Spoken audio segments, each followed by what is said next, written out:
call the meeting to order. So the meeting will come to order. Rachel, would you please, was the meeting properly noticed? It was. Okay, and please check the roll call. Brongan is excused. Brown? Here. Cooper? Finley is excused. Garcia Sierra is excused. Hunt? Jorgensen? Here. Ketchum? Here. Lazo? Petkoshek? Here. Saiz? Here. Vang? Here. And Mr. Giudice and Oberos are here. We have quorum. Great, thank you. And the minutes of the previous meeting were distributed to the committee. Are there any corrections or additions to the minutes? Okay. Seeing none, they are approved.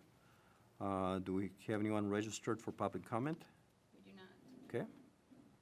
Seeing none, are there any disclosures or recusals? No confessions. Okay, all right, thank you. So the first agenda item is a presentation on problem-oriented policing and on root cause analysis presented via phone conference by our good friend Michael Scott, who's the director of the Center for Problem-Oriented Policing and is a clinical professor at Arizona State University School of Criminology and Criminal Justice. So, Mike, thank you once again for being willing to present to our committee. And again, we extend our apologies for not being more attentive to your time needs at the last meeting when we had you scheduled to present. But the important thing is that you are here with us. You have a PowerPoint, and Rachel is going to assist by simply forwarding the slides for you. So welcome, and you can go ahead and start. Okay, thanks very much, and good evening, everyone. So I've been asked to give you a presentation on problem-oriented policing. I understand that you've had the opportunity to meet with Herman Goldstein, and so some of what I present here you may have heard before.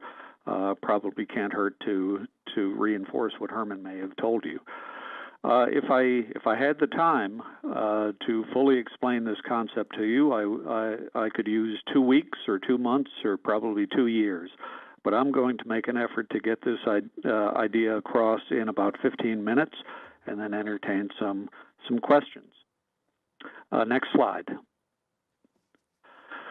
It's really important in understanding what problem-oriented policing is to first understand why the basic current model of policing is not adequate to all of the objectives that we have for the police.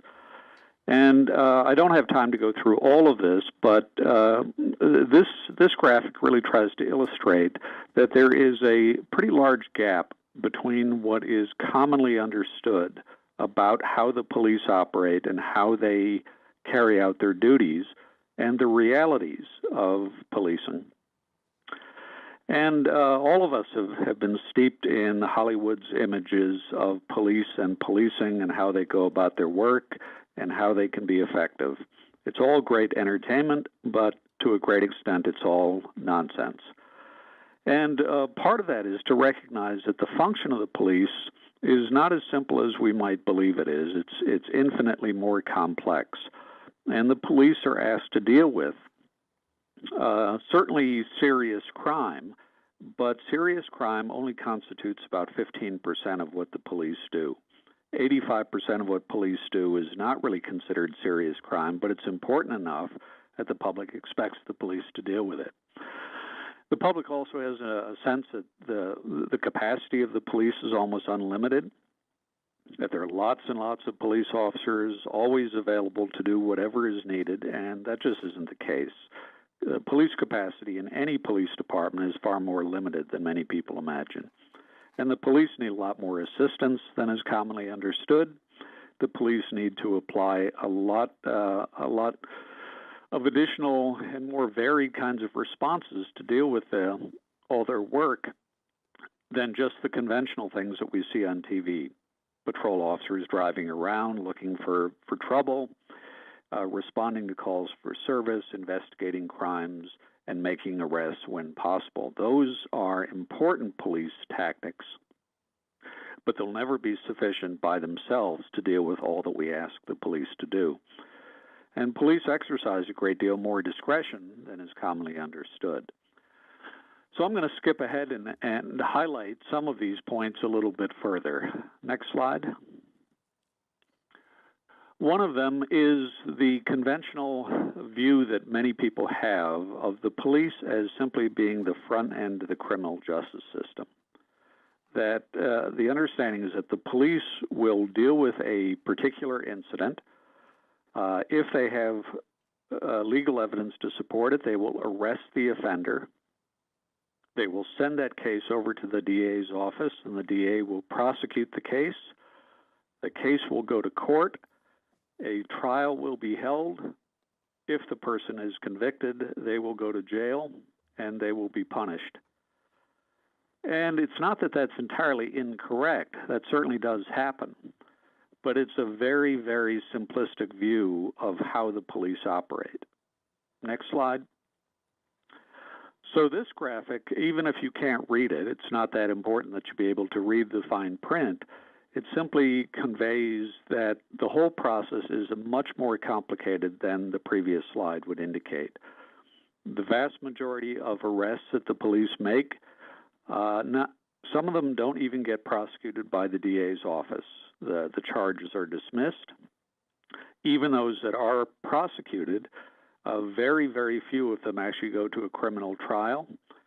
95% of the prosecutions are resolved through a plea agreement. And although people who are convicted do end up being punished in some way, it is very, very seldom that it is to the fullest extent of the law as is commonly imagined. But beyond that, if you look at the light blue line at the very far left of this graphic, it's described as being crime. And as I said before, in this graphic, that blue line is supposed to capture all of police work, but that doesn't accurately do that because, as I said, serious crime, is only about 15% of all the police do.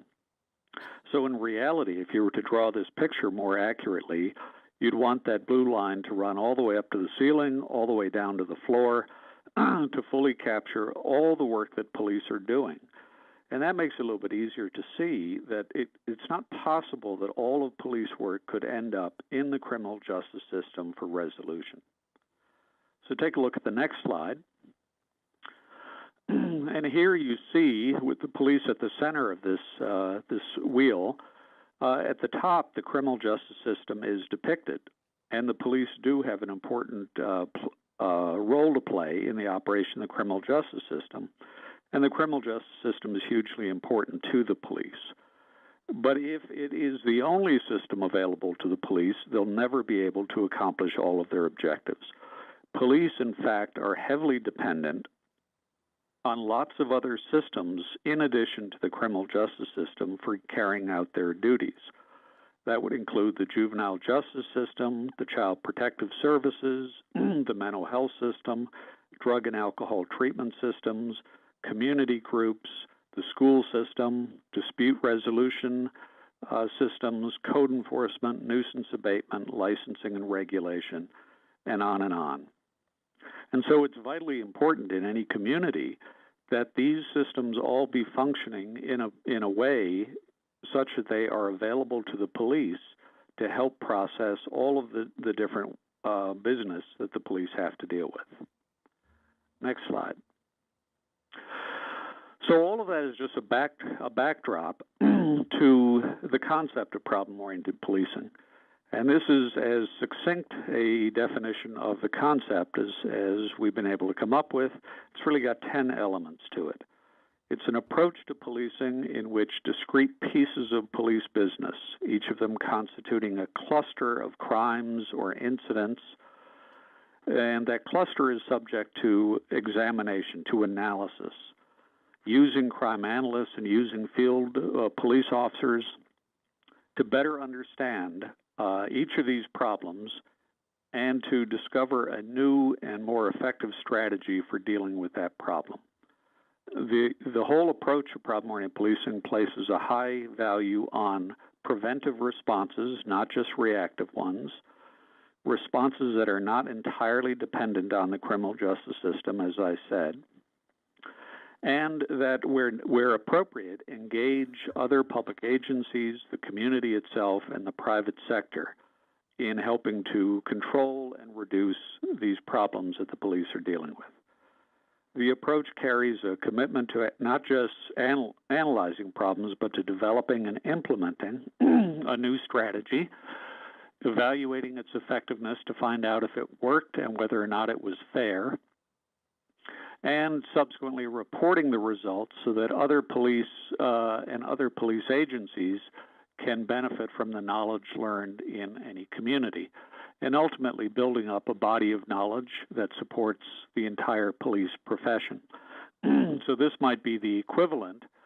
In the medical field, we count on our local doctor, our personal physician, having access to a large body of medical knowledge that's based in part on research and also in part on the experiences of other physicians elsewhere in the world. And that's what this approach to policing is, trying to build up that expertise in this field. Next slide.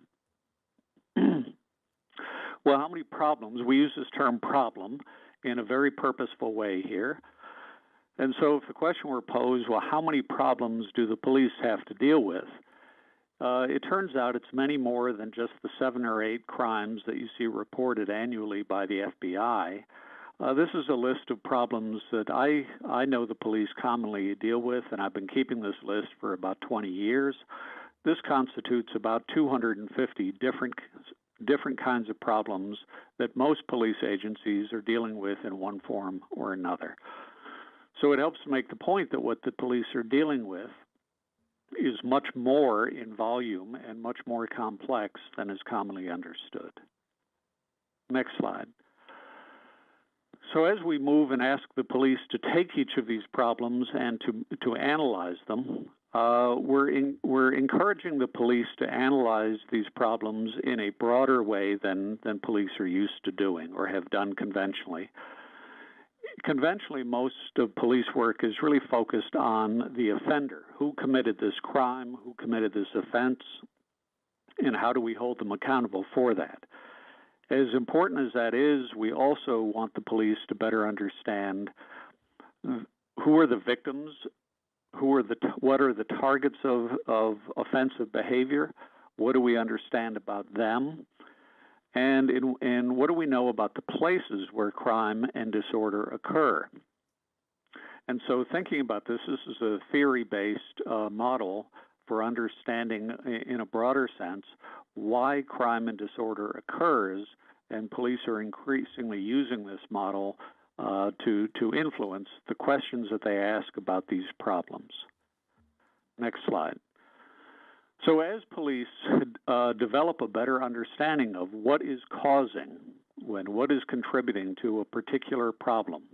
So let's just use as an example, fights on and around State Street on weekend nights. Pretty common problem in Madison, has been for many, many years.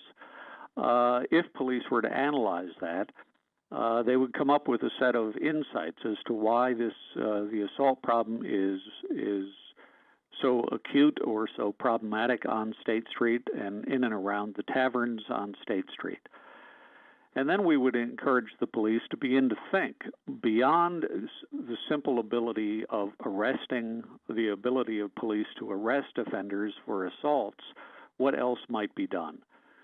So irrespective of the particular problem, we're encouraging the police to think much more broadly about alternatives to criminal arrest that could be brought to bear to prevent these problems in the first instance. And these could vary going from around the clock on this image to more particularly focusing on repeat offenders, repeat victims, repeat complainants. The work that the Madison Police Department did in the Special Investigations Unit over recent years is a good example of that.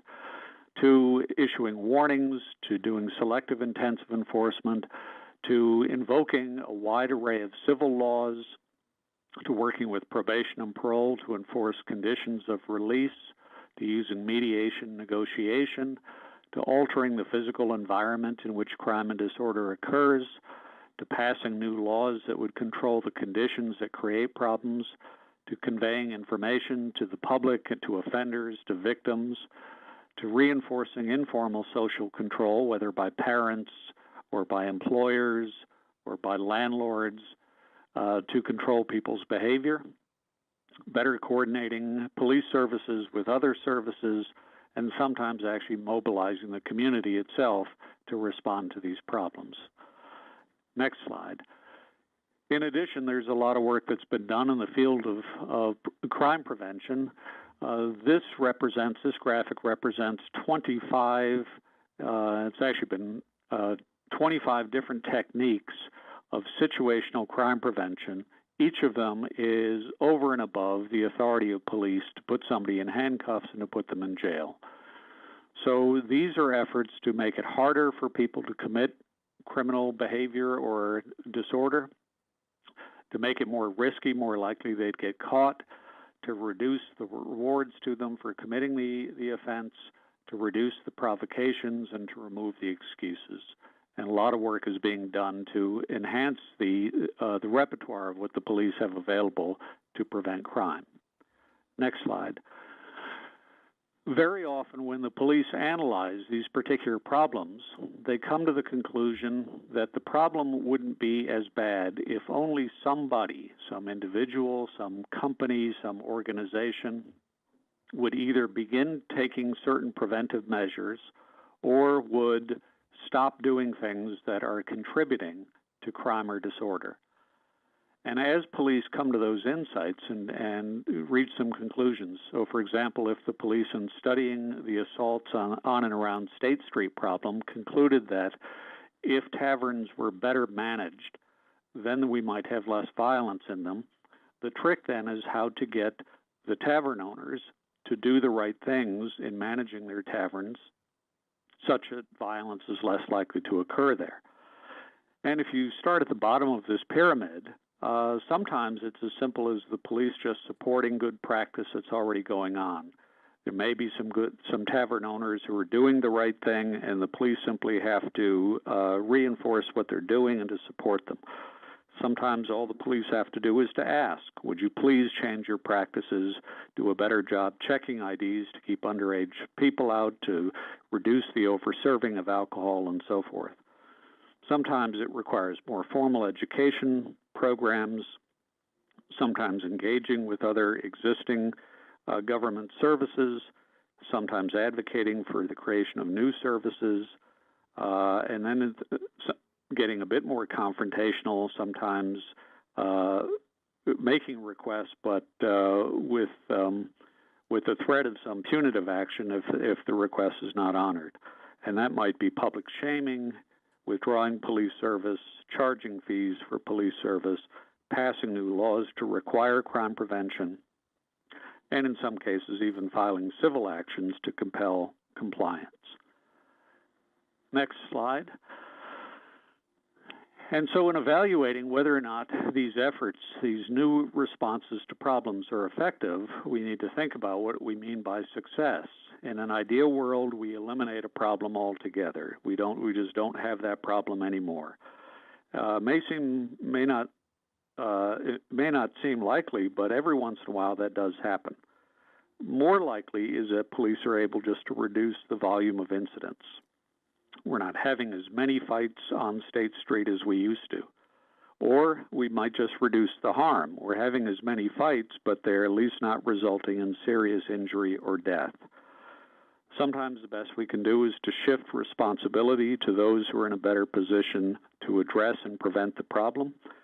And sometimes the best we can hope for is a more humane, a more fair response. And a good example, many years ago, going back into the 1960s and early 70s in Madison, if Madison police would pick up an intoxicated person, that person would have to be taken to the county jail, tossed into a drunk tank, and charged with the crime of drunk and disorderly behavior. And beginning in the mid-1970s, the state legislature enacted Chapter 51 of Wisconsin statutes, which created the whole detox system. And so rather than using the criminal justice system to deal with the inebriated, police now at least have the ability to take people into custody, but put them into a treatment system rather than into the criminal justice system. It certainly did not cure alcoholism in Wisconsin, but most of us would agree that that is a more humane way of dealing with that problem. Next slide. And so this problem-oriented policing approach has been distilled to a basic problem-solving process that police can use. This model, which is known familiarly in policing as the SARA model, for scanning, which means identifying the problems, analysis of the problems, developing and implementing responses to the problems, and assessing the outcome, the impact. Next slide. And so as police have been doing this over the past several decades, we have now been able to collect in various ways, to collect the documented results that many police agencies around the world have had in dealing with very specific problems, and to, where possible, to synthesize that knowledge in a series of guidebooks, which you see depicted on the right, on these specific problems, drawing upon both research and police practice. And we've created a website to make available to police and actually to the entire world this information. And so we created the Center for Problem-Oriented Policing about 20 years ago, and we have been amassing thousands of case studies and dozens of these guidebooks that provide information, continual improvement of how police are dealing with all of their problems. Next slide. And so in Madison, it just so happens that this idea of problem-oriented policing through the office of Herman Goldstein at the University of Wisconsin Law School had its origins in Madison. And it goes back to 1979, and then in 1981, 1982, the very first applications of this idea were done in the Madison Police Department. And when I returned to Madison in 2004, and I was at the Wisconsin Law School, I was invited in by the Madison Police to do a couple of days of training in all of the recruit training academies. So a fair number of the officers in the department have been through the problem-oriented policing training. We were able to help the Madison Department hire its first crime analyst in 2004, and subsequently several more have been hired. All of the supervisors have been trained, at least in 2006, and in 2009 some additional training was done in conjunction with the Milwaukee Police Department. Next slide. Those first two studies back in the early 80s, which really set the tone for problem-oriented policing. One was on the drinking driver in Madison, and the other on the repeat sex offenders. And both of them led to some insights and some new responses that have been replicated in other cities and other places around the world. Next slide. One of the best-known success stories in Madison is the dramatic changes and improvements in conditions in what was previously known as the Broadway Simpson neighborhood. That particular initiative, Madison police were involved in that for probably 20 years. And all of those officers you see in the picture, from former Chief Ray to former Captain Joe Ballas, former Sergeant Jim Dexheimer, and the more contemporary officers, have worked over a period of several decades in a very systematic way to improve conditions in that neighborhood. Next slide. Another very good project that was undertaken in 2006 had to do with panhandling on State Street, and that was written up and led to some changes in city ordinances regulating panhandling.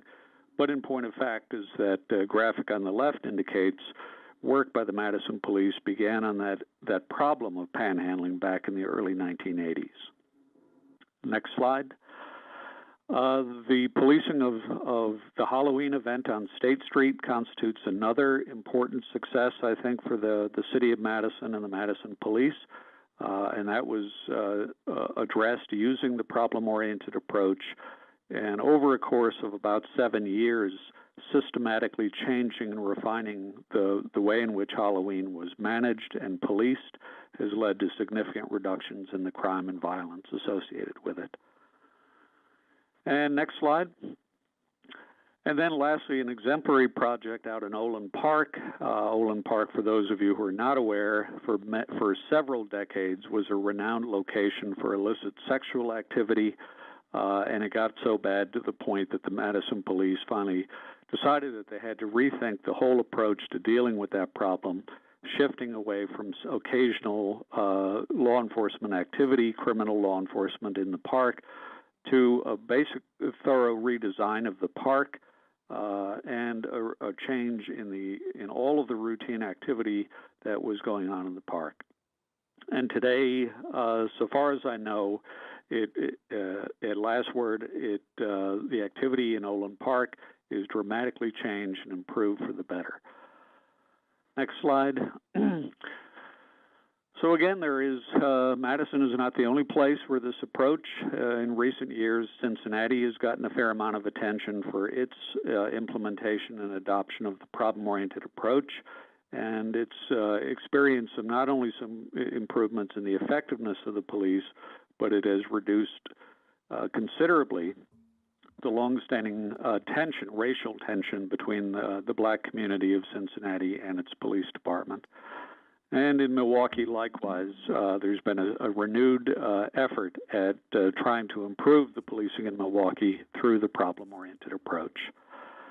And the last slide, without going into the details of it, along with a colleague from the Great Britain, we wrote a manual essentially outlining all of the things that might be done or ought to be done in the administration and management of a police department to really thoroughly implement this problem-oriented approach.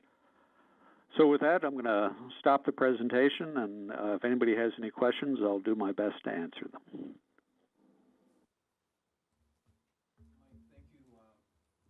you for your very informative presentation. I think that you captured the principles of what we're trying to learn here about community-oriented policing, and now we'll go ahead and open it up for questions.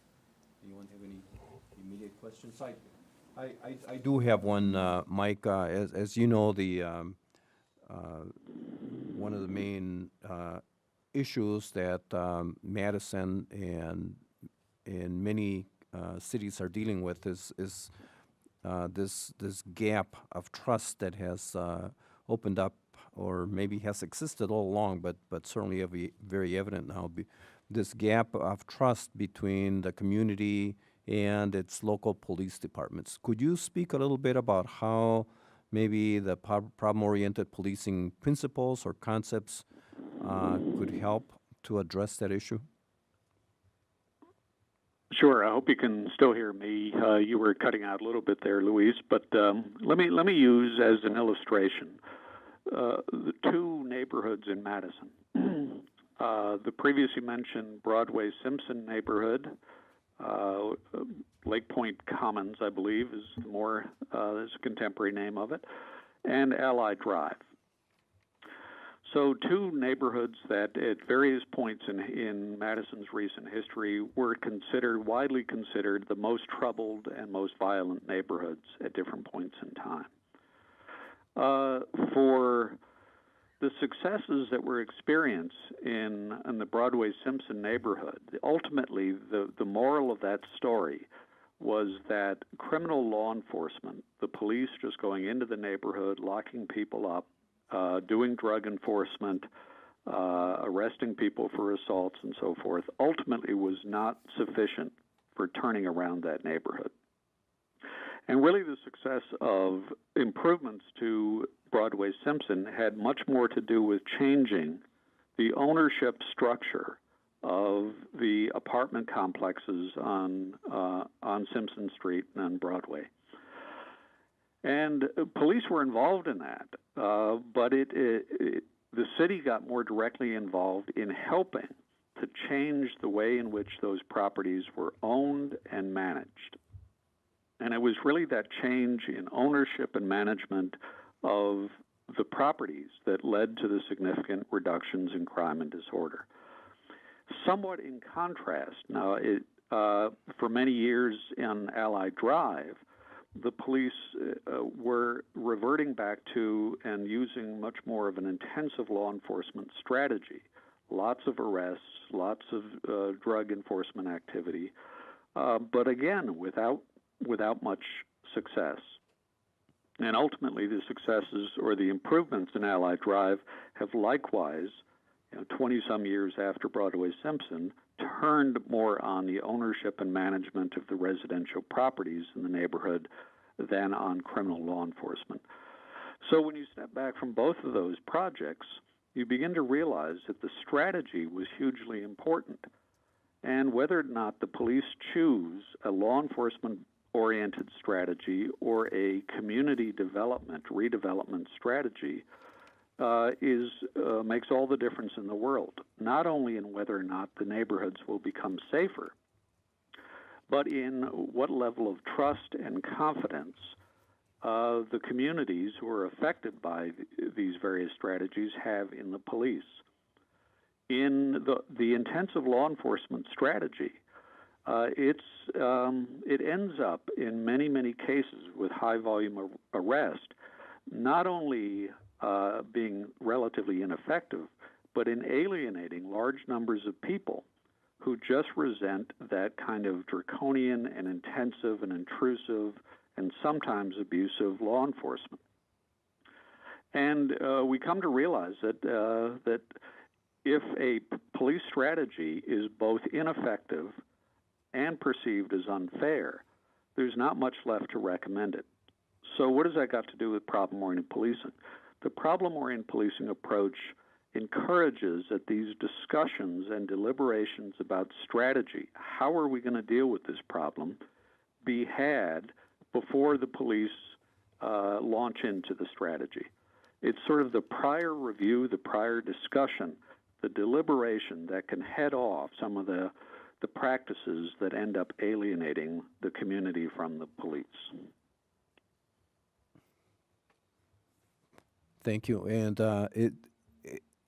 in the work that you've done with police agencies throughout the country, Mike, is that one of the issues that you see that commonly surfaces, where you see these issues flare up in other cities? Yeah, that's a common concern. After I left Madison as a police officer, I ended up in the New York City Police Department in the late 1980s, and so we began a strategy in New York City of really pushing this problem-oriented approach, the community problem-solving, down to the beat levels. And with some considerable success, there too, the police officers working in the neighborhoods, collaborating with people in the neighborhoods, developing responses that were not entirely dependent on criminal law enforcement, were having some positive effect. If you flash forward a couple of decades there, the New York City Police switched their strategies to what is known as an intensive stop, question, and frisk strategy, with intensive law enforcement, with literally hundreds of thousands of people being routinely stopped by police, searched, and arrested. And ultimately that led not only to a lawsuit that decreed policing practices unconstitutional, but it significantly had eroded the trust in the police in many, many New York City neighborhoods.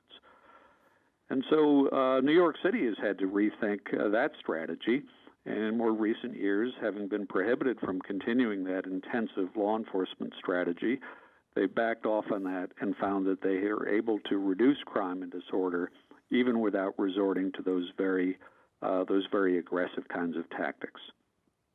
My hope is that cities don't have to go through the kind of pain that Cincinnati and other cities have had to go through in terms of rioting and assaults against police and lack of trust in the police, in order to come to the realization that perhaps all of that was unnecessary.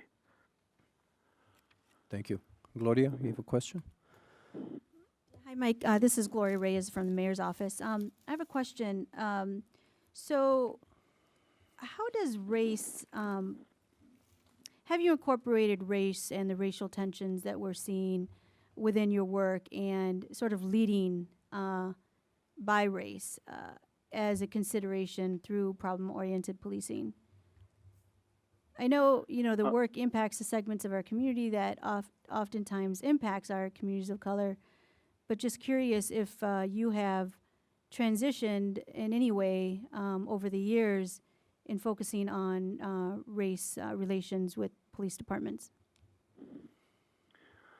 Okay, I'm not sure I captured all of what you had to say. I wasn't able to hear it, all of it, but as I understand it, you're really getting at how does this approach to policing relate to racial tension?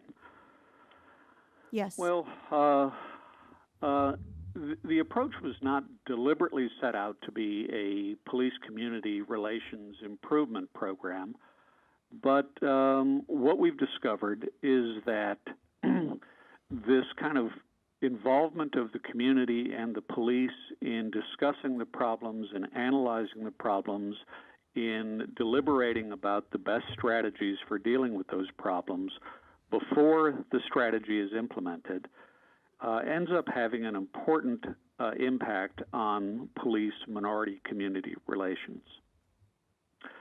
So I'll give you an example. When I was working as a police chief down in South Florida, a group of my officers were dealing with a problem related to drunk driving.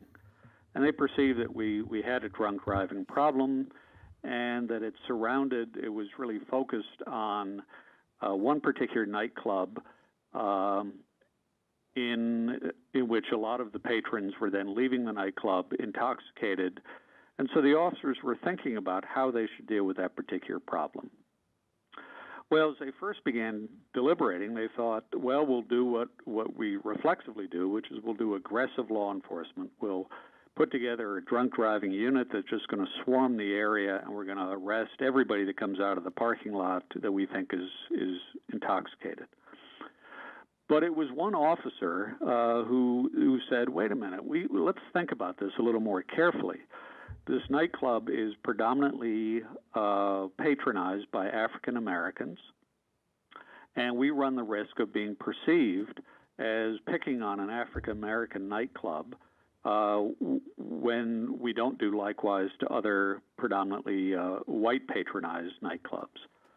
He said, we ought to think about that. And so even though we're not intending to be biased in our enforcement campaign, it might be perceived as being that. And so couldn't we come up with a different approach to regulating and improving the management of the nightclub in order to reduce the drunk driving?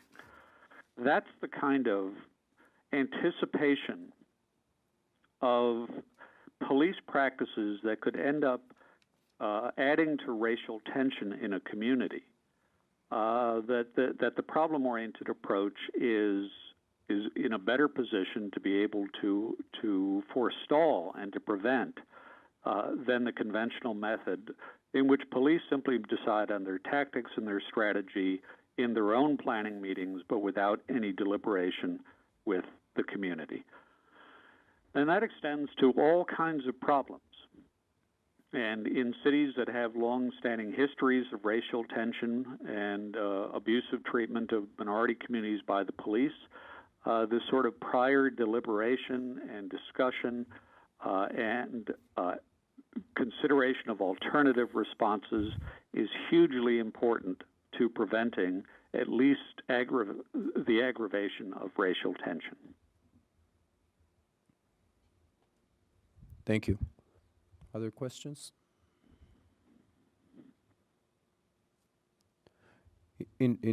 So Mike, you have worked with police agencies throughout the country. Where does Madison stand in terms of advancing or adopting these concepts? Are we in the middle of the pack? Are we leaders? How do you see MPD? Yeah, it's a very difficult question to answer because, as I'm sure you know well, what police agencies do, how they go about their business, is very sensitive to what the leaders of the police administrators who are in office at a particular time want of the officers. So I have seen police agencies go from a 100% commitment to a problem-oriented approach to policing to a 0% commitment in the single change of the police chief. And conversely, I've seen them go the other direction. And so the important lesson to get out of that is that police officers they're very attentive to what the administrators and the leadership of a police agency expect of them. And where leaders expect problem-oriented policing to be practiced, it will be. Where it is not expected, it will not be. And so to assess and to assess Madison, where Madison is at this point in time, well, one would have to be very close to the situation to find out, okay, to what extent is problem-oriented policing still being practiced on the streets, in the neighborhoods, and all of those success stories that I cited in my presentation from years ago are important, but they don't guarantee that kind of work would continue into the future. So I'm not really in a position to say, well, currently Madison is at this place. I can say that over 30 some years, 35 to 40 years, the Madison Department has pioneered, has been at the leading edge in many cases, not only of problem-oriented policing, but of other innovations in policing. But again, that progress is heavily dependent and always requires continued reinforcement from supervisors and from managers. Thank you, Mike. And we do have Captain Wheeler here, so I will just put him on the spot and ask if you could comment, Captain, to what extent, and then again going back to Mike's answer to my question, to what extent do you personally believe that the POP principles are still in practice, and how they might be applied, for example, to the application of the current wave of violence that we're currently experiencing in Madison? Thank you, Luis.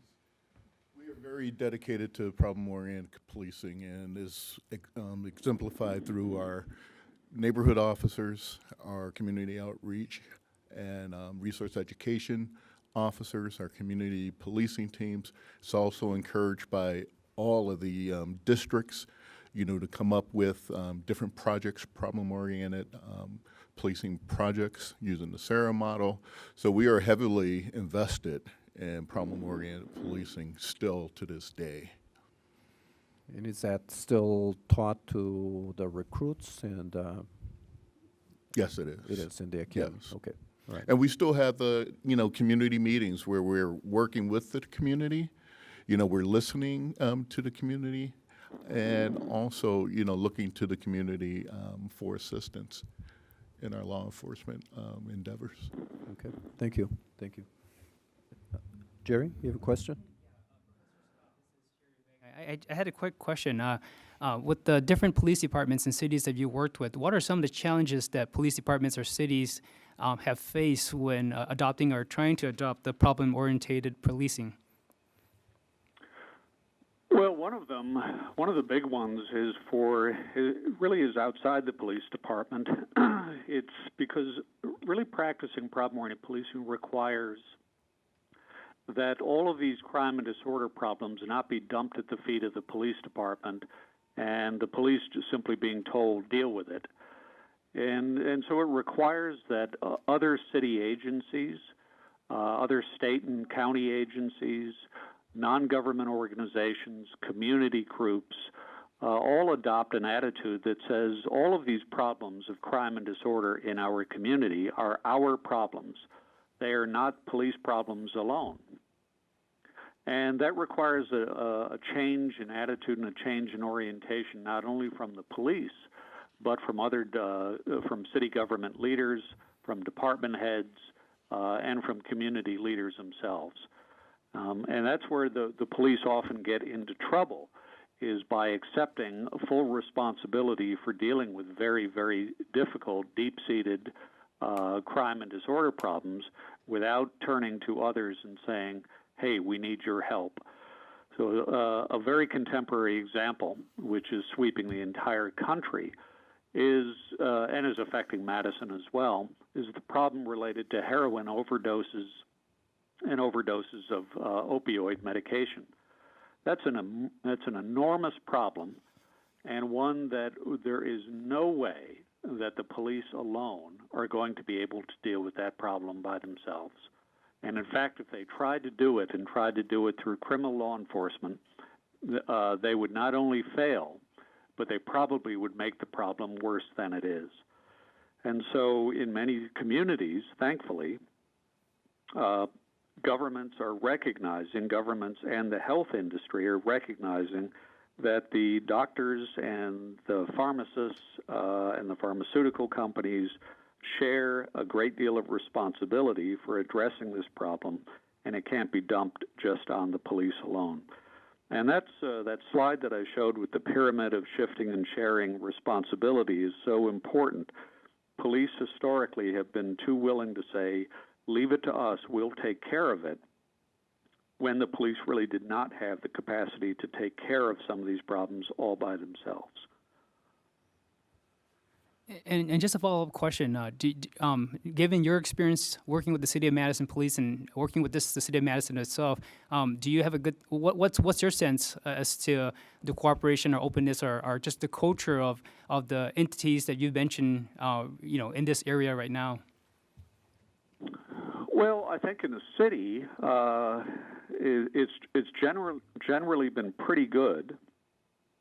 But I know in the Olin Park project, for example, that ended up being a very positive collaboration between it included the community itself, but especially between the Madison Police Department and the Madison Parks and Recreation Department. But had the director of the Parks and Recreation Department turned to the police and said, this is your problem, you deal with it, that would have guaranteed failure. And fortunately, that director at the time was persuaded that this was as much a Parks and Recreation problem as it was a criminal law enforcement problem.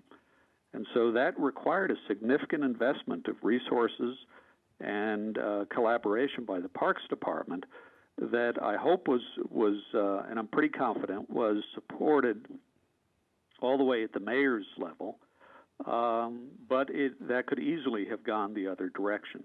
And in many communities, other departments simply say, well, we leave the crime stuff and all of the crime and disorder to the police to deal with alone.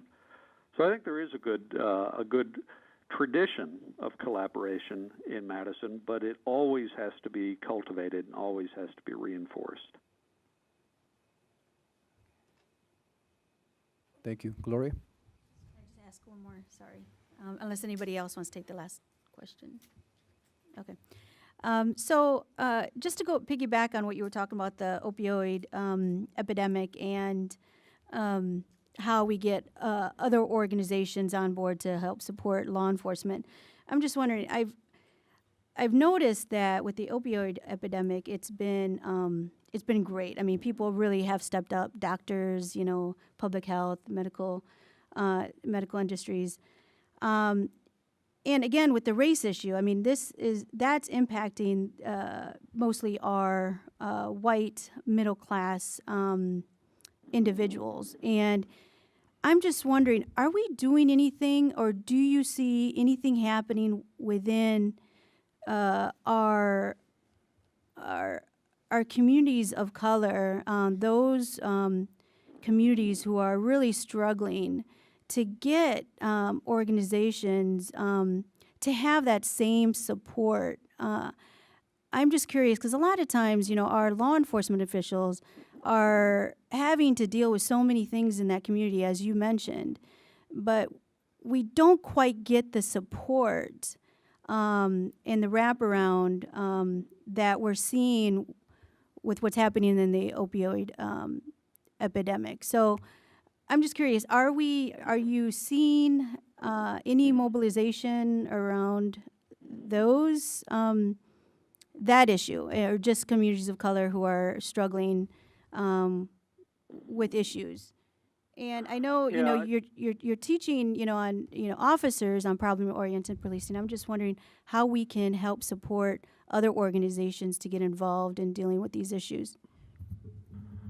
Yeah, well, I think you're raising some really difficult but hugely important questions. You know, it makes us reflect on the whole crack cocaine epidemic, and in sort of comparing and contrasting how we as a society are dealing with the heroin problem today and the opioid problem with how we dealt with the crack cocaine problem. It's a pretty stark difference.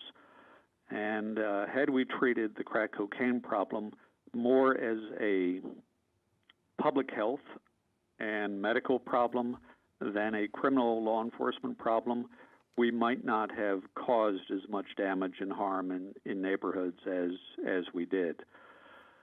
So there is, but there too, this really points out the importance of having the deliberation, the dialogue early on as these problems emerge, to say, what are our strategic options here? What are the different ways we could go with this problem? And thinking through in a very careful way what impact those different options would have on different segments of our communities. Now, the interesting thing, I recently spent the summer, spent a month in Washington, D.C., where I'd previously lived in the 1980s at the sort of the worst of the crack cocaine epidemic in Washington. And I happen to, at the same time, be reading a book that a colleague of mine at Yale Law School wrote, which he titled Locking Up Our Own. And it really is the story of intensive law enforcement predominantly aimed at African Americans during the crack cocaine epidemic of the 1980s and 90s.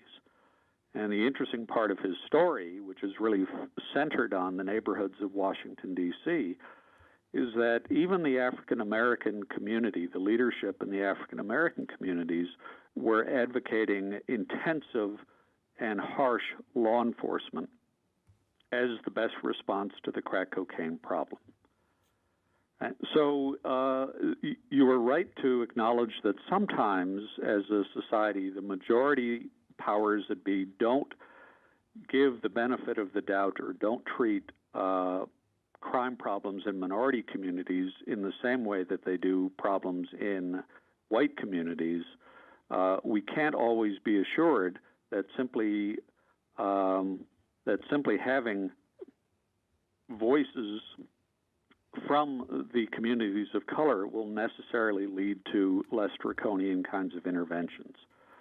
But we have to have those conversations ahead of time and not reflexively default to massive, intensive criminal law enforcement as the first response to these problems as they arise. That's what gets police and communities into trouble time and time again. Thank you. Thank you. And Captain Wheeler? Yes, Mike, since you brought up the opioid problem that we have, I just wanted to say that we do have a group that has come together, the Madison Area Recovery Initiative. We got a grant for over $700,000 in order to provide treatment instead of jail for people who are suffering from an addiction. Over a dozen organizations are working with us. And one of the things that we find, you know, is getting more people involved and not using the police as the solution. And I think that has become very popular now, that people understand that the police can't do it alone. And this project right here, I think, is an example of that, of bringing all those other entities to try and help solve this problem. Yeah, that's good to hear, and I have previously, when I was still in Wisconsin, heard some good things about Dane County and Madison's efforts in this regard.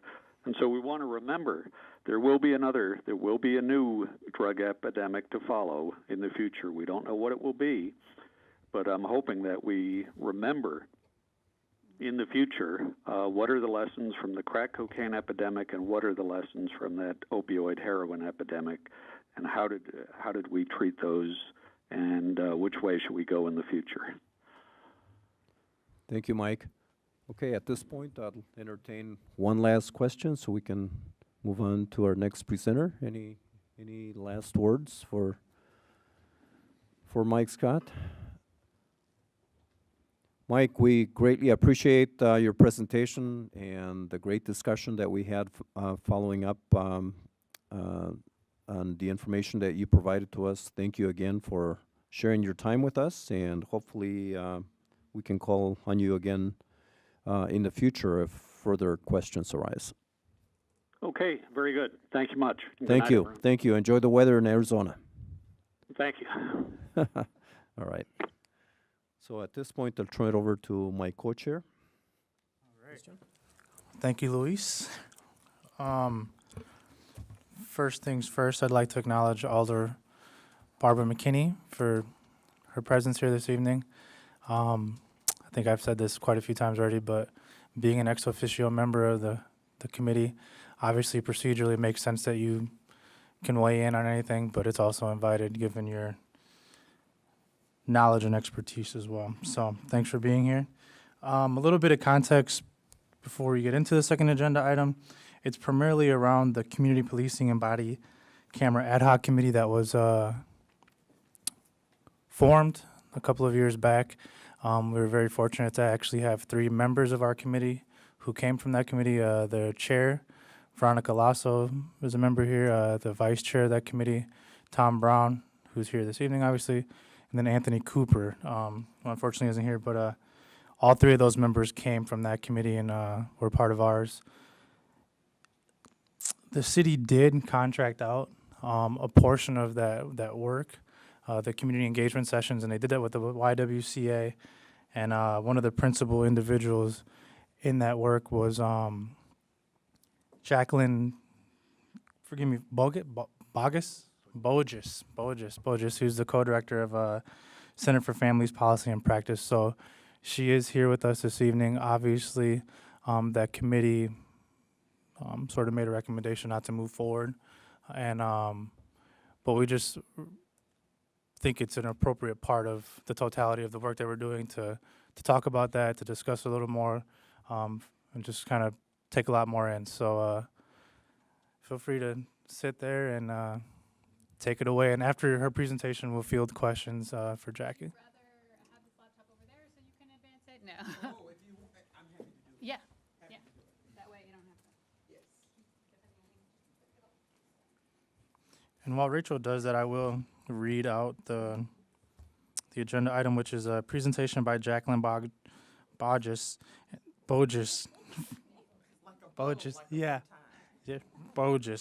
and discussion on the Body Camera Ad Hoc Committee report findings and on community reactions to the report. Thank you so much, Jackie. You can shut this down. And then, yeah, you can just plug in your. Oh, okay. Right here? You should go in right there. Yeah, feel free to, weigh in on it. Yes. Good evening.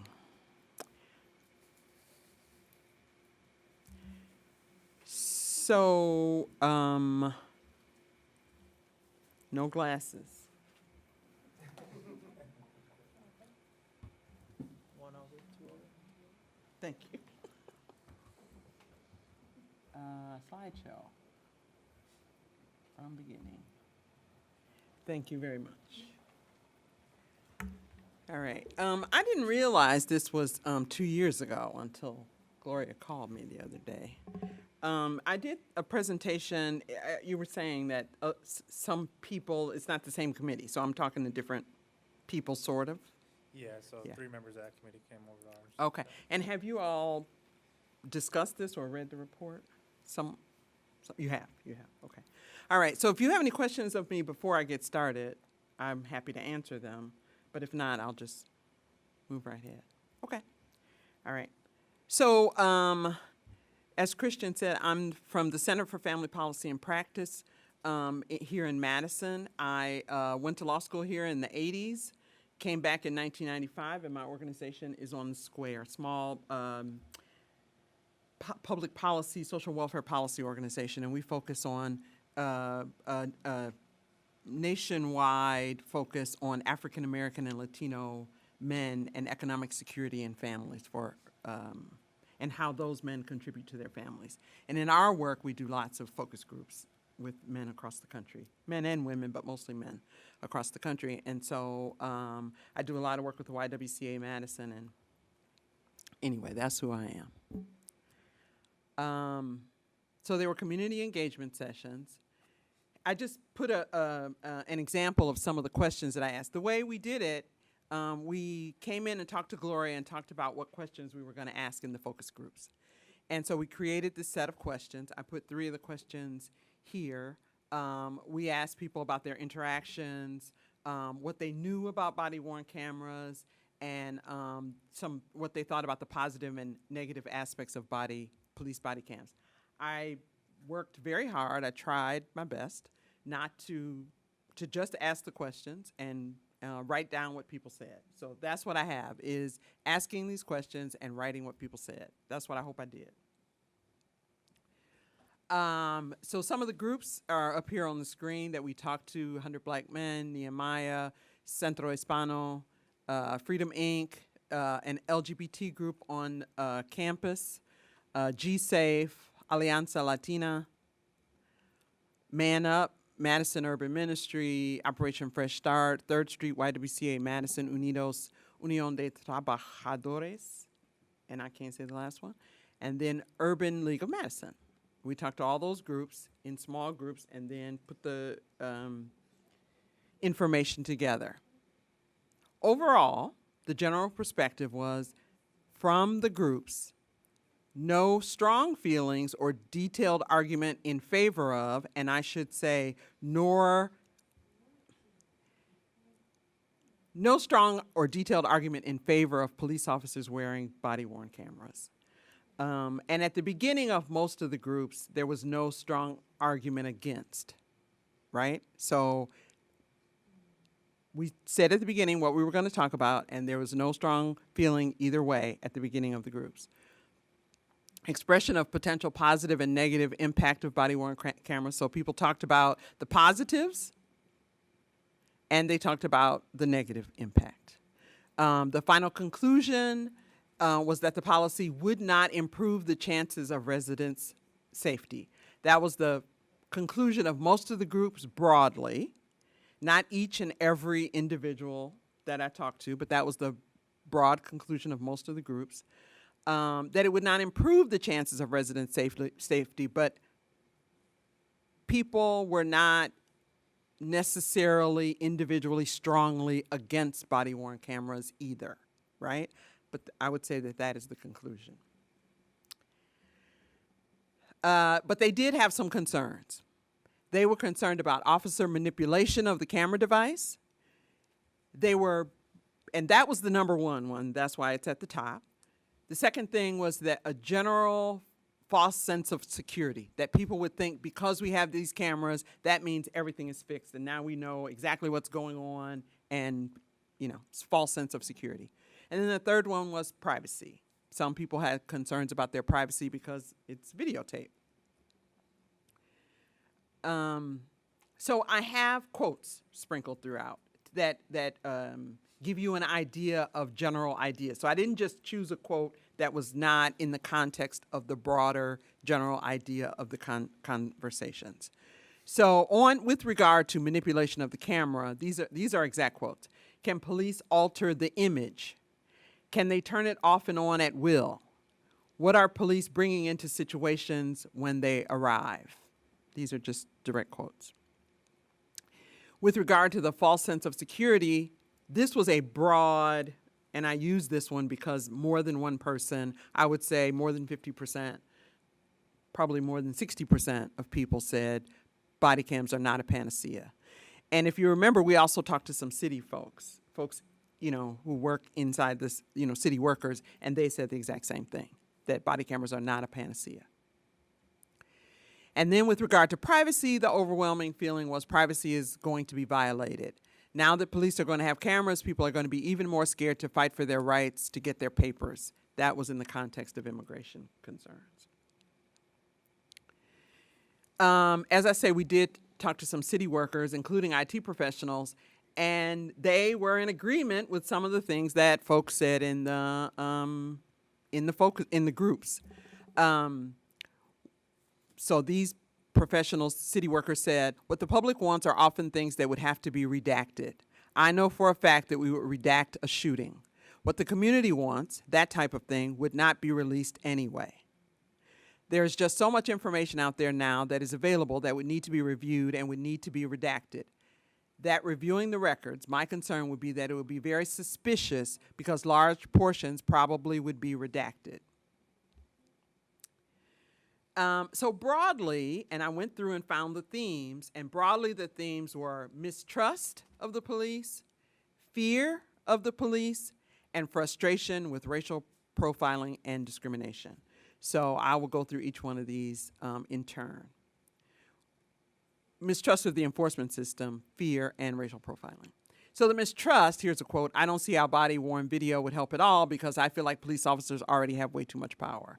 As you can see, that's what the mistrust was about. They just weren't sure, they didn't feel confident, they didn't feel comfortable. I just don't see how it can help. Let me say again that at the beginning of each one of these groups, and I will tell you that is from the 8th grader, middle school, Hmong kids, to the 8th grade, there were young black boys all in 8th grade, to the 100 black men of Madison, one of whom was 79 years old. Everybody started out with the positives. This would be good. At least we could see it. Now we'll know. Everybody started out with the positives. But when you have a group of people talking together, they start thinking and sort of, cogitating on the idea. And these were things that were more in the middle of the conversation where people started saying, well, and it usually happened that way. One person would say, well, I don't know, right? I would be concerned about this thing or that thing. So I would say that everybody started out thinking, well, I could see this. This makes sense to me. It seems so obvious. You have a camera. But then as they thought about it, they started bringing up some of these concerns. The other one was fear. It makes the people who are being watched feel like they are bad people. It makes this. I remember this one specifically. That top one was one of the 8th grade boys. It makes the people who are being watched feel like they are bad people. It makes you feel like something bad is going to happen. I feel that the police officers are worried about our reaction. They use extreme force when unnecessary. This was the fear. And then the racial profiling. People worried about their children. People worried about targeting, discrimination, racial profiling. And this cut across all groups. Still, having said that, there were a lot of people in the room who said positive things and had some support for police in their work. We are so quick to put labels on police officers. They aren't all like that. The majority are probably good people. Seeing police in the neighborhood makes me feel safe, and it is also about their safety. So we went across the spectrum. People thought about all aspects of this in very thoughtful and analytic ways. And then each of these kinds of groups, communities, various communities, African American, Latino, Hmong, all of these groups had their individual concerns. They said things like, the most important point is that the conversation about body cams, danger, guns, and policing must be discussed in the broader context of the American history of racial injustice in the current racialized system. This one was an 8th grader, this second quote. No one else was around. She was telling the story of walking home one day. I was not walking with friends. I wasn't doing anything wrong. I don't know why he stopped me. He just believed we are always guilty. It was a middle schooler in the Hmong group. We are worried about how police respond to emergencies when it comes to our children. We are culturally different, not bad people. I had a friend that was a victim of domestic abuse, and the man was looking for her, but she doesn't want to report him because she knows that she has no papers and could get locked up and take her kids away. So this was some of the concern and the mistrust. And this was the invasion of privacy. I just think it is an invasion of privacy altogether. So their recommendations, and again, the recommendations came toward the end of the conversation. So the recommendations, and I should stop here and say that, so by the time, and most of these conversations lasted about an hour and 30 minutes, like 90 minutes. And as I said, they would start out saying, wow, this seems like a perfectly reasonable, good idea. And then people would start saying, oh, I have some questions about that. And then they started talking about how they feel in their interactions with police. But always, but as they moved on, they started saying, actually, I think the money could be used, the money that they're using for body cameras could actually go to police training. We need more cultural competence and train community members what things are legal and what is not. So people had some other ideas for the money. And then they ask a lot of, they were thinking from these perspectives. Who is affected? What is at stake? What is life in Madison like?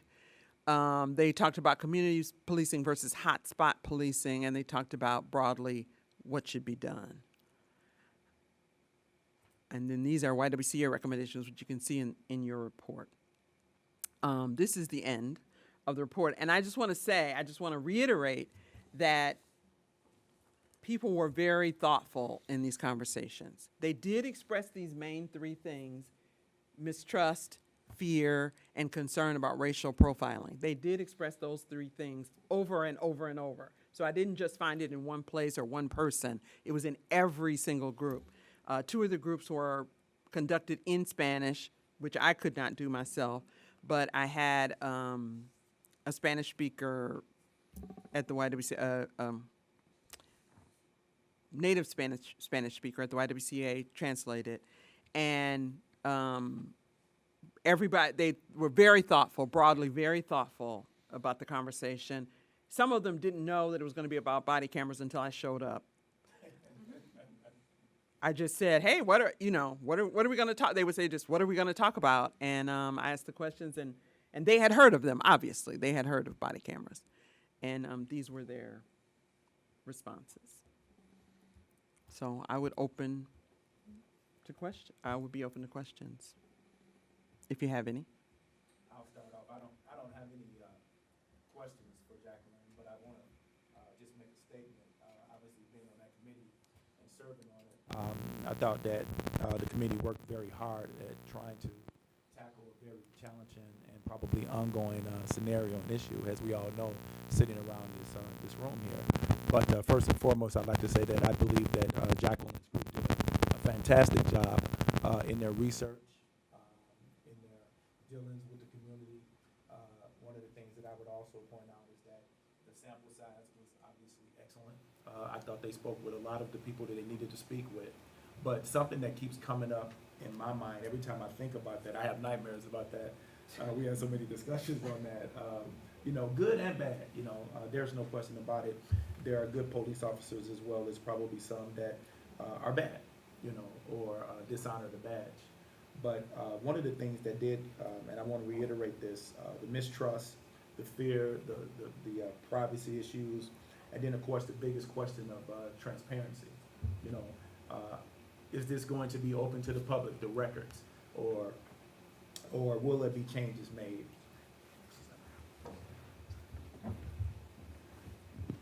Again, so will there be transparency to the records? Is it a panacea? Will we have access to all of this pertinent information as these occurrences and scenarios, occur?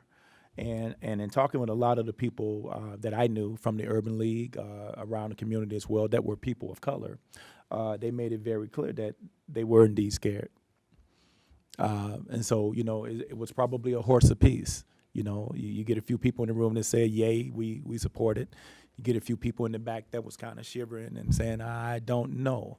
You know, and again, the immigration scenario will always come up. Nobody wants to be deported. Everybody wants to be free. But I just want to say this. You know, I was at another meeting that was held by the news station. This was, I think, a little bit over a year ago now. And one of the questions that was coming up was, has a community. I hear that term, that word, quite a bit. Community. And I'd like to challenge us in this room tonight to just answer that question. What really is a community? Because we hear it all the time. A community of folks agreeing on something.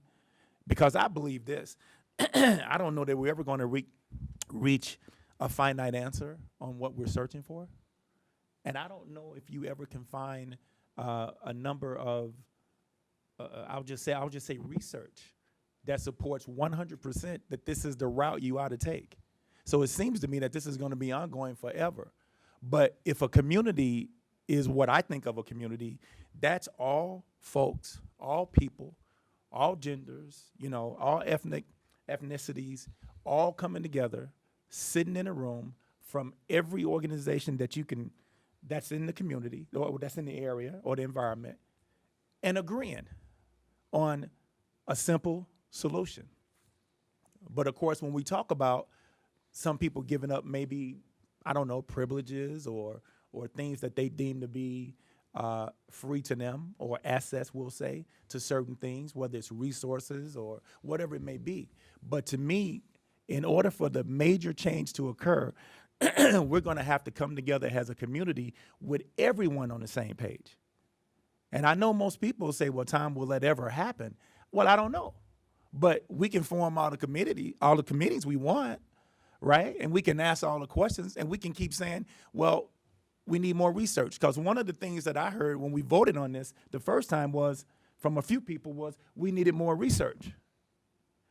Well, I'm here to ask that same question again tonight, and I'm going to ask it the next time too.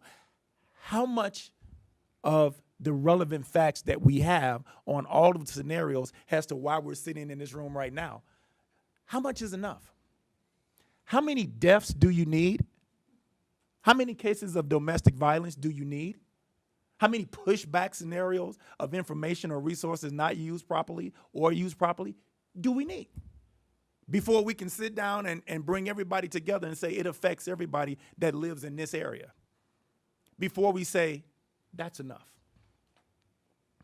And nobody to this day has answered that question for me. No one. Now, we can go on with the research. I'm going to say that again because research is important, because numbers do tell a story, don't they, Captain? Numbers tell a story. But folks, this is not about necessarily numbers when it comes to human beings and humanity. This is about us in this room. And as you look around this room right now, you see, I don't know, 10 or 11 different probably backgrounds in this room right now. People that come from different areas. People that come from different morals, different values. But we all get together when we come in here, don't we? Not quite the same scenario when we go outside that door, is it? So my question becomes again, how much is enough? How much do we need so we can finally shut the door on all of the racism issues? And again, we're talking about panacea. I don't know if there'll ever be an exact, will there, panacea to everything? No, of course not. But if we're going to call ourselves a community, then I think we need to look more into coming together, sitting in a room, putting those big differences aside. Because it's hard for people to put differences aside. Because, you know, there's an old saying that they say opinions are like butts. Everybody has one. Well, I like to say this. Yes, let's utilize everybody's opinion, if you would, but let's use it in a proactive way. Let's use it in a conventional way where it's a win-win scenario. And I know this is a heated topic. We know it because we sat back many times scratching our heads, you know, trying to say, well, what can we do? What can we do? I find that question being asked every day. What can we do? You got more violent crimes. What can we do? You got more people that disagree. What can we do? So to me, a community, again, is a group of people that come together that will put aside personal biases and idiosyncrasies and we'll come to the table and say, I'm putting all of this to the side. We're going to solve some of these problems. What the heck do we need to do to make this work? Now, understand when I say this that I'm talking about, no, the police can't do it all by themselves. The churches can't do it all by themselves. The boards can't do it all by themselves. The commissions can't do it by themselves. But if we're going to keep using that word community, then that means that all people, trusted people, must come together and try to find a happy medium where we can take a lot of these recommendations, because recommendations are going to keep being made. We made recommendations. You're going to keep reading recommendations for the next 50 to 100 years. At some point, we have to draw some conclusions and say, enough, let's try this. Or do we want to just keep doving out, $2 to $3 to $5 to $6, $8 million every other year when a specific case occurs, and we don't have all of the right answers for it? We spent about $450,000 or so on OIR or whoever we chose, right? But the suits, if I remember correctly, I think add up to about $5 or $6 million. Which would you rather have, folks? So to me, the bigger picture is being able to get more people to come in and actually sit down and say, let's look at this and let's put aside the biases and let's come up with a rationale that will work for the community of people that live in Madison, Wisconsin. I understand the reports about Cincinnati. I understand the reports about, Washington or Chicago. And I'm from Chicago, born and raised. And I said this in the last two of the meetings we had before. I was born in Chicago on the very bad side, the west side of Chicago. And in a 12 to 14 block radius, we had 4 gangs. And to hear shooting every other day, and I'm not kidding you, Captain, to hear shooting every day or every other day, if you were watching TV or going to school, it was normal. It was the trend. And I know people would sit around here and say, well, geez, if that happened in my neighborhood, I don't know what I would do. But this is, you're getting some of that now with some of the recent occurrences, are we not? So I will leave this by simply saying, yeah, I believe in body cameras. I believe that it's not the be-all and the end-all, but I certainly believe that it is an avenue. It's one of the pathways that will deter some of these issues that we are having with that trust, mistrust, with the communication barriers that may be going on, and some of those transparent issues that are going on within the community, folks that say, I'm not quite there yet. And another one, and last, is, again, fear of saying something for being singled out. Who wants to be deported? Or who wants to be singled out and followed? If I say something, I might be followed. Who wants to be in that scenario? I bet you none of us in this room would like to be in a scenario like that. I'm pretty sure about that. Thank you, Tom. Alder Barbara McKinney.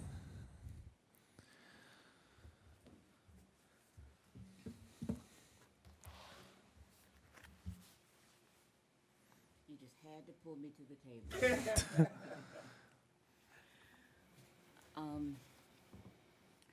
I looked up the definition for community because we use it so loosely. We define a community, and I hear it a lot as well, but I find that there are neighbors who may be living together in the same block, but it's not a community. And the definition for the community is a group of people living in the same place or having a particular characteristic in common, a feeling of fellowship with others as a result of sharing common attitudes, interests, and goals. In the last budget, there was a $50,000 allocation for a pilot of body cameras. We discussed it in the Finance Committee and discussed it, and some said that the result of the report that you heard today said no body cameras. Well, that wasn't the decision at all. There was discussion on both sides, and because it wasn't definitive, the decision was not now. But I'm here to ask you when. Enough is enough. It is not the panacea. It will not answer all the questions, and it's not designed to be a be-it-all, an answer to everything. The $50,000 was to test the presumption of the use of body cameras in a defined neighborhood. That was what the $50,000 was for. And the council voted it down, took it out of the budget. But I'm here to say that we are at a point where we have to begin to do something. It's not when or if. When I hear the former police chief, Noble Ray, say that time and time again, he asked himself the question is that if there had been police cameras when the incident of the Hemus shooting had happened, he said time and time again, he said, I wish that there had been eyes on. We are at a place in our community where we have to have some eyes on. I would say that if we did the same study that you did almost 2 years ago, the question would be, well, maybe not now. But I'm challenging myself, and I will be challenging those who sit around in the Finance Committee, and I'll be challenging the Common Council to say, when? I think the time is now. We are at a critical place in our being that we are paying millions and millions. We're not paying. The city is paying a premium. The insurance company is paying it. But we are at a place, unfortunately, where we cannot continue to say, let's just shift it. Thank you for challenging us again and putting that on the table.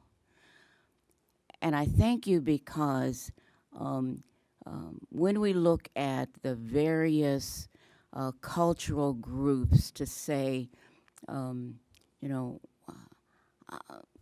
and I took some notes, and my notes said manipulation and fear and a false sense of security. Those will always be the case. We will never have the answer to all. It's never going to be perfect.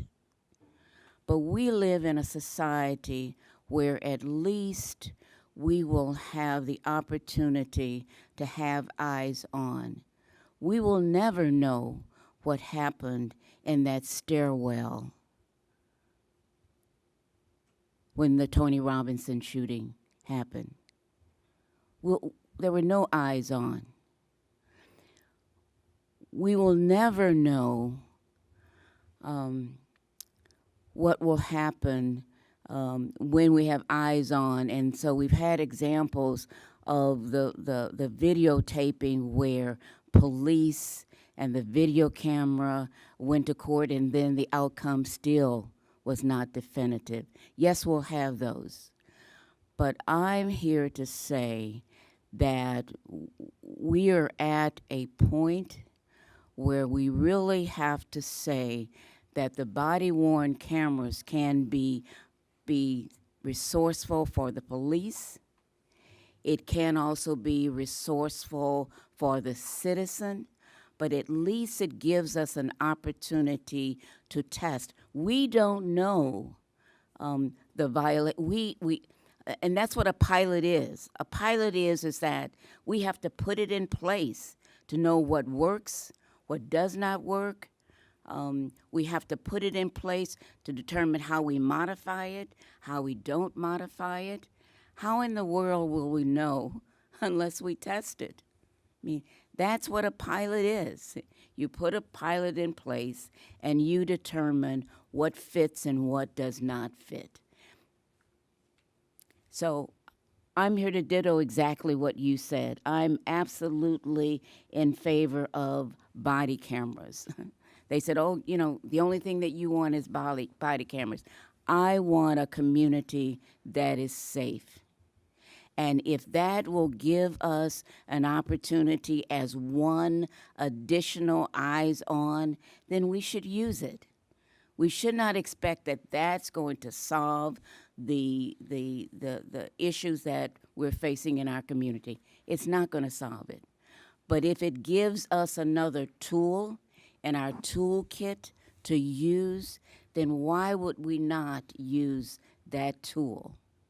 Why would we not want to say, this is just another tool in our toolkit, just as we looked at problem-oriented policing as a tool.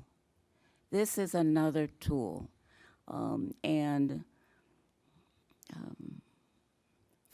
For me, being a community leader, for me to be an African-American woman, in 4 days, I held in my arms mothers who had lost their child to gun violence. Up at Warner Park, a mother said, enough is enough, because her child was dead. Regardless of what that child did, when you lose a child, there's a hole in your heart that does not go away. Wednesday morning, a mother was shaking and sobbing because her child was lying in front of a PDQ, right?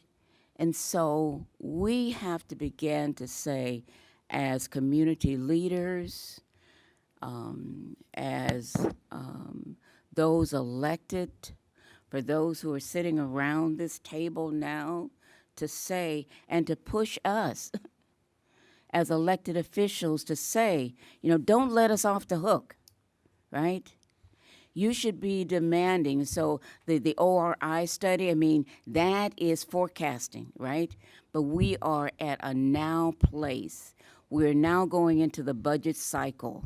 This is the time that we would need to be saying, if not now, when? And so I would ask that this committee will be strategic in looking at the whole issue of body cameras again. I'm going to be bringing it before the Public Safety Review Committee again. That's one of the questions that I'm going to be asking that committee to start going into the neighborhoods and asking when. We can study this and study this and study it. I think we've studied it enough. Thank you for allowing me to ramble, but I'm a mother who has lost a child, and I know what it feels like. I know the hurt and the pain, and if we can do anything to have another mother not have to go through that pain, and if body-worn cameras helps toward that solution, we should be using that. And so, thank you very much, and you had to pull me to this table. Thank you, Alder. Any other questions for Jacqueline? Or comments? I do have a comment, Jackie. I read the report. I thought it was an excellent report. I was also impressed by the thoughtfulness of the questions and the analysis that was done by some very complex issues by the folks that you interviewed. So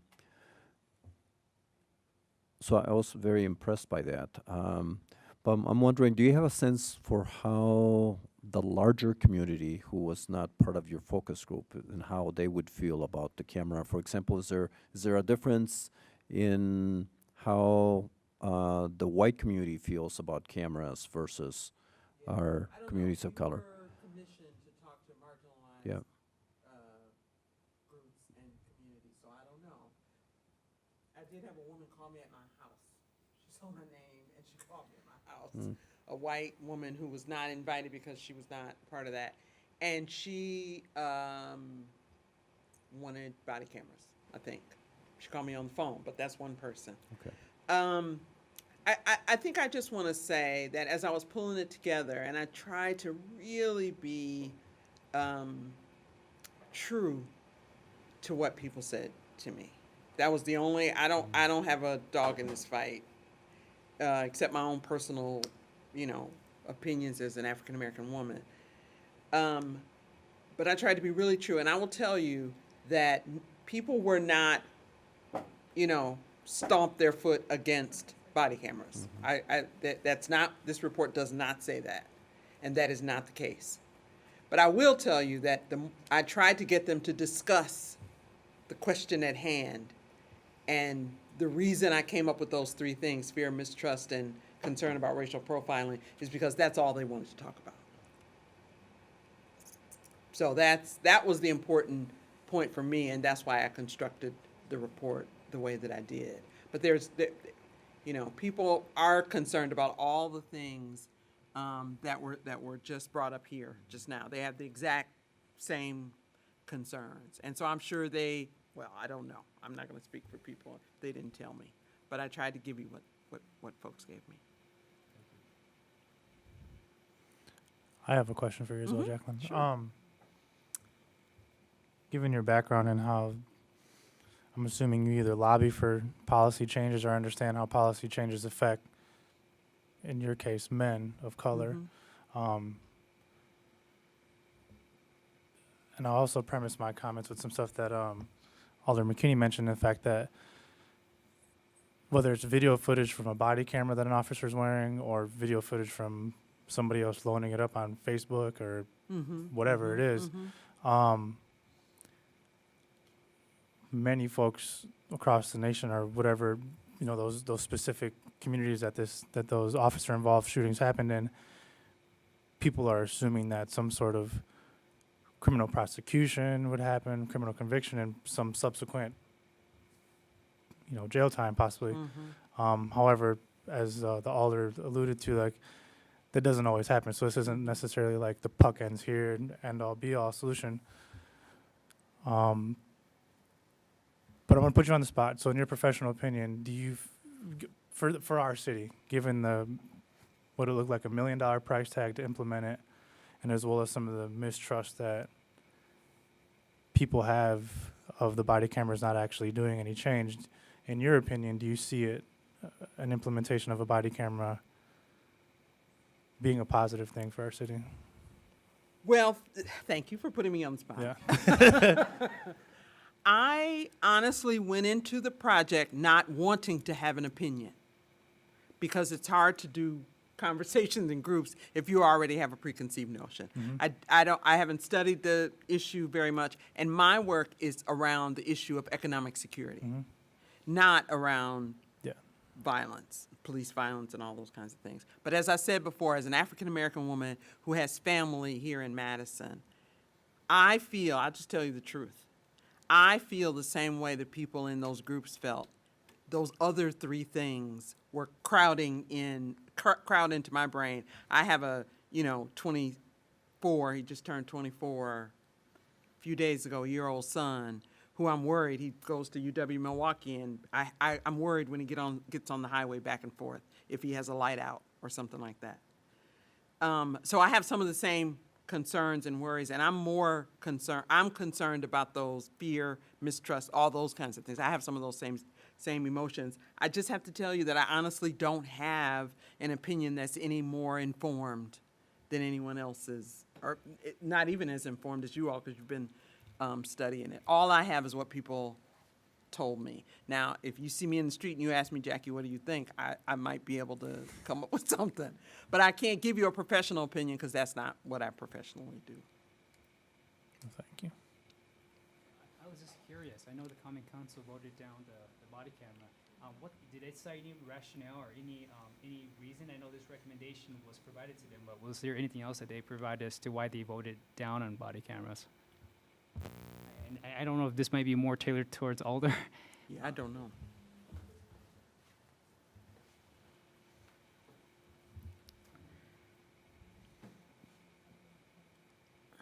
There was a perception is that the report said that the preponderance of people were against body cameras. That was the feeling. But that report did not say or weigh in one way or the other. And so that was a concern of mine, is that the thought process was is that the public was against body cameras. I can be, let me say, I was in all those rooms, right? Let me say that the heatedness of the conversation, as you can imagine, every conversation, people were heated because they were talking about their interactions with the police, right?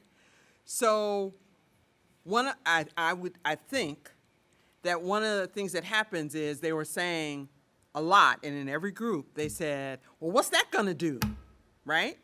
It's just bad. It's just bad. And this is the way we're treated, and that's the way, and look at that dude who you had, whoever said it, you had pictures of people, and it still continue to happen. Honestly, people said that a lot. And some people in the room said no, and some people in the room said it doesn't matter to me at all, and some people said yes. So I didn't feel like I could say in the final report that people were saying no. I don't feel like that's the answer in the final report. No, don't have body cameras. That's not.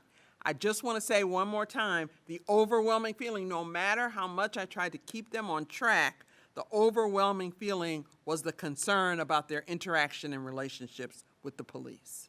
Once you say, should we have body cameras for police, all they hear is the police part. And then they're having a conversation about that. But no, you're right, Barbara. I was not saying that, or the report does not say that everybody there said we should not have body cameras. I hope that's clear. And for the sake of transparency, we talk a lot about building trust, and we talk about transparency. We talk about fear. We name those things. But I go back to the fact of how will we get to the point of whether we will have body cameras or whether we will not have body cameras, whether we're going to make that investment, because it is a huge financial investment. But in order for us to make those determinations and get some of those questions and queries answered, we have to do a sample. And that's what a pilot is. It is a sample of what can we use, what we will not use, where it fits, where it does not fit. How do we make a protect? How do we protect some of our residents? All of those things we have to begin to look at the pilot. And so again, I go back to the pilot that was in the budget for the north side. And so would you speak more to that and why the north side was selected for the pilot for the body cameras? Actually, I would have to find out from Captain Langfeld, because I don't recall the specific reasoning of why the North District. And maybe that's something that you would want to know as a body.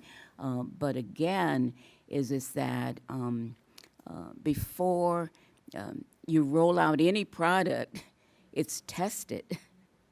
It has to be. I mean, that's a logical conclusion, is that how do we know whether vanilla is better than chocolate, or how do we know what product that a company is going to invest in? Because they pilot it. Isn't that what they normally do? And so again, I am very strongly going to support more than ever now is that we have to test the product. We have to look at it. It is not the answer and the be-all and the solution. If people expect that to be, it is not. It is not designed, nor it ever will be the be-all answer to all of the problems that we have on a grassroots level. It's not designed to be that way. But it is, again, a tool that we can begin to use, because it goes back to policy. How do we begin to shift the dynamics? Well, you have to test it. You have to say that these are the dynamics. Right now is that the cases that have come before the judicial body, even with cameras, that still has not been the panacea. But we have to begin someplace, and on a scale for Madison that we're talking about for this community, the scale is that I believe we have to test it, and then we have to come back and look at it, and then determine how we make those adjustments and whether we're going to use body cameras or not use body cameras. But absolutely, it can help on both sides. It can help the police in terms of their transparency. It can also help on the public side in terms of that trust, that transparency. And so I am absolutely going to be one of the supporters of body cameras, and to test it on the north side, and to ask the committee that I serve on, which is the Public Safety Review Committee, to be looking at that as something how we can begin to craft a resolution to put it back in the budget. And so that's one of the things I definitely am going to be looking at. Yes, Kim. Is there a collective preference among the police department to have cameras or not? What do the police think about it? Well, we haven't done like a survey, to ask police officers what do they think about it. I can tell you what I personally hear. Some officers are all for it.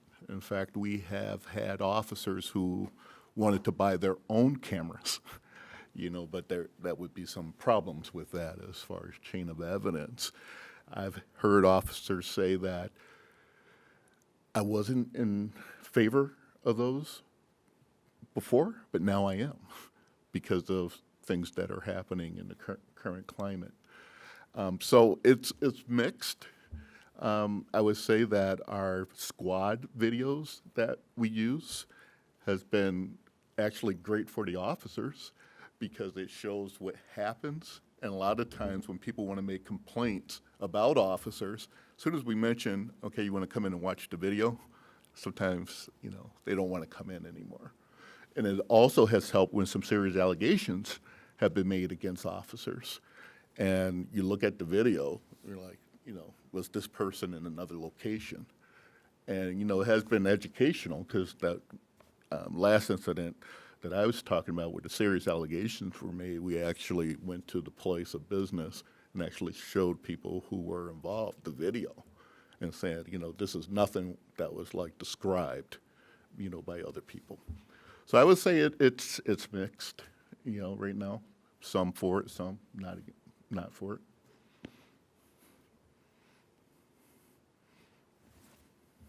Any other questions you have for Jacqueline? All right, well, thank you so much for your time and your insight. It's greatly appreciated. Yeah. Well, that takes us to the conclusion of our agenda, and see if Luis has any closing remarks, or. Well, just want to thank you once again for staying with us. I would say that we're about 2/3 of the way through with our work. Christian and I were talking earlier, and we recognize that we are getting to the point where some pieces are going to need to come together because we'll be submitting a report to the council by January, and we think that it's important that we stick to that timeline. But it's a lot of work giving up your time to come meet in the summertime, but it's important. So we just want to say that we appreciate it. And with that, again, just a reminder that our next meeting, because Sean was about to ask, is the 7th, September 7th, is that correct? Yep, September 7th, yep. And OIR will be here at that point, so they will provide us with another update. So, thank you, Christian. Yeah, thank you. Yeah, honestly, thanks a ton. So with that being said, anybody want to make a move to adjourn? Well, entertain that. So moved by Linda, seconded by Sue. All in favor, signify by saying aye. Aye. All right, we are adjourned. Thank you. Thank you.